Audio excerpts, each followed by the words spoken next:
Bismillahirrahmanirrahim. Assalamualaikum warahmatullahi wabarakatuh. Alhamdulillahirabbil alamin. Assalatu wassalamu ala asrofil anbiya'i mursalin wa ala alihi washabihi ajmain. Sahabatku yang dimuliakan oleh Allah SWT, banyak sekali fadilah atau keutamaan sholat yang dilakukan secara berjamaah. Di antara keutamanya adalah menjadi wasilah terhindar dari api neraka, sekaligus bisa menyelamatkan kita dari sifat munafik. Sholat berjamaah juga mampu semakin meningkatkan peluang diterimanya sholat dibandingkan dengan sholat sendiri. Peluang diterimanya sholat dengan berjamaah sangat tinggi, karena salah satu saja jemaah bisa memenuhi unsur-unsur tersebut, maka sholat seluruh jamaah akan diterima oleh Allah Subhanahu wa Ta'ala. Fadilah lain dari sholat berjamaah adalah diampuninya segala dosa dan dibalasnya ibadah sholat tersebut dengan pahala yang berlipat derajatnya. Sebagaimana hadis yang diriwayatkan oleh Imam Bukhari yang menyatakan bahwa sholat berjamaah lebih utama dari sholat sendirian dengan mendapatkan 27 derajat dibandingkan dengan sholat sendiri. Sahabatku yang dimuliakan oleh Allah SWT, jika kita termasuk orang-orang yang sering merasa was-was, ternyata sholat berjamaah juga bisa menghilangkan perasaan tersebut dan menjauhkan diri dari godaan setan yang bisa bersemayam dalam diri manusia, menghembus rasa was-was ini. Keutamaan sholat berjamaah harus dapat diraih secara kolektif. Artinya, komitmen bersama sebelum melaksanakan sholat berjamaah harus dibangun oleh komunitas di masyarakat. Sehingga kita pun sering melihat berbagai aturan yang ada dalam sebuah masjid terkait sholat berjamaah. Semisal, waktu adzan dan waktu jeda, waktu yang disepakati antara azan dan iqamah yang menandakan dimulainya sholat.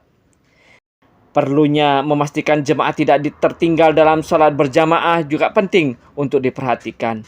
Sehingga para ulama memberi solusi bijak dengan membudayakan puji-pujian atau membaca salawat dan syair lainnya untuk menunggu para jamaah hadir semua di masjid atau di mushola.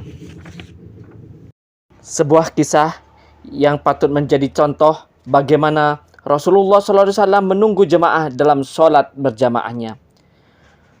Suatu hari ketika sahabat Sayyidina Ali sedang berjalan tergesa-gesa menuju masjid, di tengah perjalanan ia bertemu dengan seorang kakek tua yang ia kenal sebagai seorang Yahudi.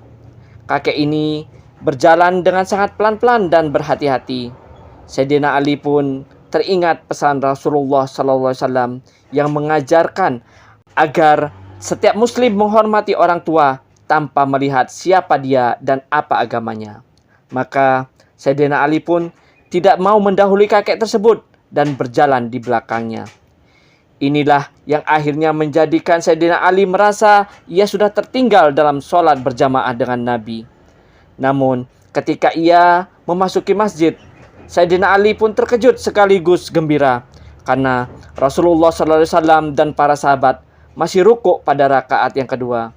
Ini berarti Sayyidina Ali masih punya kesempatan untuk mendapatkan keutamaan sholat berjamaah, walaupun waktu subuh sudah akan habis. Setelah sholat, para sahabat bertanya kepada Rasulullah SAW tentang tidak biasanya Rasulullah SAW rukuk begitu lama. Rasulullah pun menjelaskan bahwa saat ia sholat, malaikat Jibril tiba-tiba saja datang dan menahan punggung Rasul, sehingga tidak bisa bangun untuk berdiri i'tidal. Hal ini menunjukkan betapa tinggi penghormatan umat Islam kepada orang lain dan betapa Allah menghendaki semua orang mendapatkan kesempatan melaksanakan sholat berjamaah. Sahabatku yang dimuliakan oleh Allah SWT, begitu besarnya fadilah ataupun keutamaan sholat yang dilakukan secara berjamaah.